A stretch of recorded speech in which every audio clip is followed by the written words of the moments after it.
பித்ருக்களின் சாபம் நீக்கும் ஓர் அற்புத கோவில் எது தெரியுமா? நாம் சேர்க்கும் எந்த ஒரு புண்ணிய காரியத்தையும் நம்மிடம் சேர்க்காமல் தடுக்கும் சக்தி வாய்ந்தது பித்ரு தோஷம். இந்த தோஷம் நீங்கிட திருநெல்வேலி மாவட்டம் ராதாபுரம் அருகில் உள்ள விஜயபதி என்னும் கடலோர கிராமத்தில் இருக்கும் விஸ்வாமித்திர மகாலிங்க சுவாமி திருக்கோயிலில் நவகலச யாகம் செய்ய வேண்டும்.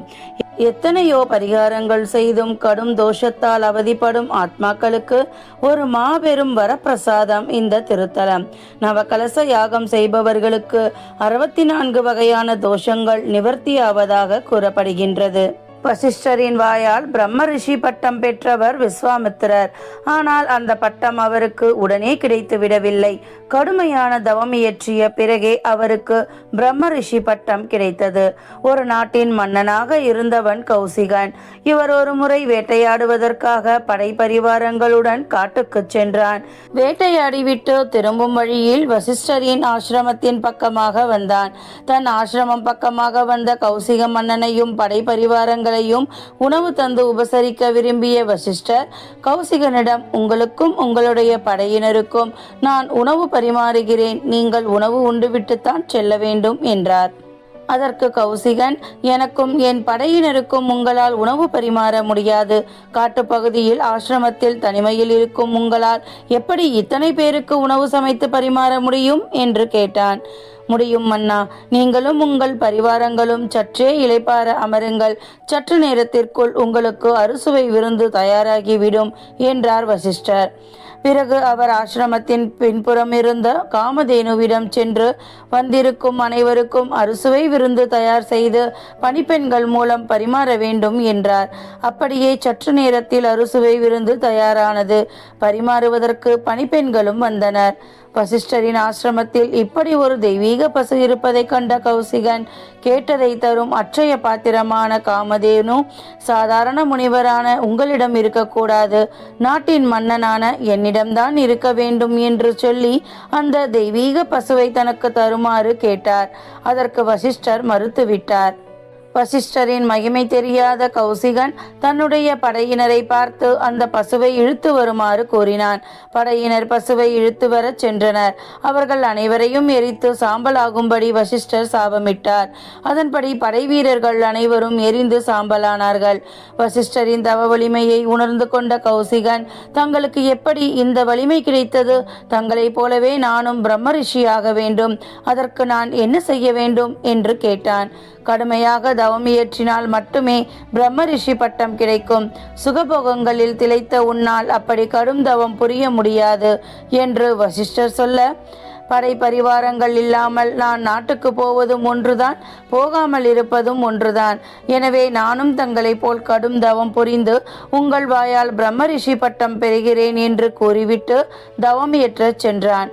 தன் தவத்தின் பயனாக ஆகச் சிறந்த மகரிஷியான அந்த மன்னனே விஸ்வாமித்திரர் ஆவார். தவத்தின் பலனாக சிறந்த ஆற்றல் பெற்றிருந்த விஸ்வாமித்திரர் ஒரு முறை திருசங்குவுக்கு சொர்க்கம் அமைத்து கொடுத்ததால் அனைத்து தவ பலன்களையும் இழந்துவிட்டார். மீண்டும் தவ ஆற்றலை பெறுவதற்காக யாகம் செய்ய நினைத்தார். யாகம் செய்ய அவர் தேர்வு செய்த இடம்தான் விஜயாபதி. விஜயாபதி கடற்கரைக்கு அருகில் லிங்க திருமேனியாக இறைவனையும் இறைவியையும் உருவாக்கி ஓமகுண்டம் வளர்த்தார். அப்போது யாகம் செய்ய விடாமல் தாடகை என்ற அரக்கி தொல்லை கொடுத்தாள். இதனால் அவளை அழிக்க ராமலக்ஷ்மணர்களை அழைத்து வந்தார் விஸ்வாமித்திரர். ராமரும் லக்ஷ்மணரும் தாடகையை அழித்து விஸ்வாமித்திரர் யாகம் சிறப்பாக நடைபெற துணை புரிந்தனர். யாகத்தின் முடிவில் இறைவனும் இறைவியும் தோன்றி இழந்த சக்திகளை பெற்றுவிட்டாய். காசிக்கு சென்று உன்னை சபித்த வசிஷ்டர் வாயாலேயே ரிஷிகளில் உயர்ந்த பட்டமான பிரம்ம ரிஷி பட்டத்தை பெறுவாய். வசிஷ்டரே உனக்கு குருவானவர். நீ தவம் புரிந்த இந்த இடத்திற்கு வந்து செல்பவர்களுக்கு தோல்வி என்ற பேச்சுக்கே இடமில்லை என்று அருளினர். விஸ்வாமித்திரரும் காசிக்கு சென்று வசிஷ்டர் வாயாலேயே பிரம்ம ரிஷி என அழைக்கப்பட்டார். விஜயம் என்றால் வெற்றி, பதி என்றால் இடம், விஜயாபதி என்றால் வெற்றிக்கான இடம் என்று பொருள். விஸ்வாமித்திரர் யாகம் செய்து இழந்த சக்திகளை மீண்டும் பெற்றுவிட்ட இடம் என்பதால் இங்கு விஸ்வாமித்திரருக்கு தனி கோவில் உள்ளது. இந்தியாவிலேயே விஸ்வாமித்திர மகரிஷிக்கு தனி கோவில் இருப்பது விஜயாபதியில்தான். கடற்கரையை நோக்கி கையில் கமண்டலத்துடனும் கழுத்தில் ருத்ராட்ச மாலையுடனும் கம்பீரமாக காட்சியளிக்கின்றார் விஸ்வாமித்திர மகரிஷி. அருகிலேயே உள்ளது விஸ்வாமித்திர மகாலிங்க சுவாமி கோவில். இறைவனை விஸ்வாமித்திரர் வழிபட்ட காரணத்தினால் இத்தல இறைவனுக்கு இப்பெயர் வந்தது. இறைவியின் திருநாமம் அகிலாண்டேஸ்வரி. இறைவனும் இறைவியும் தனித்தனி சந்நிதிகளில் காட்சியளிக்கின்றனர். கோவிலின் தலவிருட்சம் வில்வமரம். விஸ்வாமித்திர மகாலிங்க சுவாமிக்கு வெள்ளை வஸ்திரம், வெள்ளை அரளி மாலை அணிவித்து, அகிலாண்டேஸ்வரி அம்பிகைக்கு சிவப்பு நிறப்பட்டு செவ்வரளி மாலை சாத்தி நெய் தீபமிட்டு வழிபட்டால் நினைத்த காரியம் நிறைவேறும். தை மாதம் தைப்பூசத்தில் இறைவனையும் இறைவியையும் விஸ்வாமித்திரர் பிரதிஷ்டை செய்ததால் தைப்பூசத்தன்று சிறப்பு அபிஷேகம் நடைபெறும்.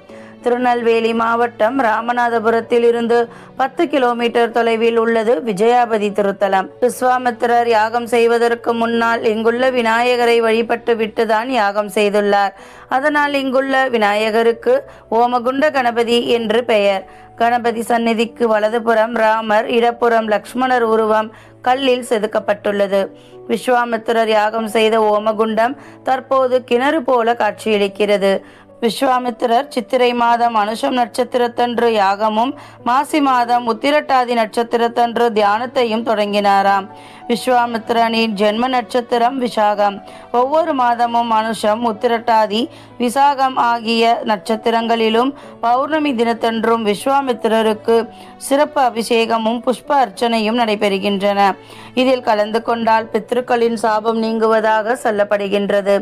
கடலில் நீராடி ஈர ஆடையுடனேயே ஓமகுண்ட கணபதிக்கு சிதறு தேங்காய் உடைத்து, விஸ்வாமித்திரருக்கு சிவப்பு வெள்ளை வஸ்திரம் அணிவித்து, அவருக்கு உகந்த ரோஜா பூ மாலை சாத்தி 11 நெய் தீபமேற்றி விஸ்வாமித்திரர் சந்நிதியை 3 முறை சுற்றி வந்து மறுபடியும் ஒரு முறை விஸ்வாமித்திரரை தரிசனம் செய்துவிட்டு சென்றால் சில நாட்களிலேயே முன்னேற்றம் தெரிவதாக கூறுகின்றனர் பலன் பெற்றவர்கள்.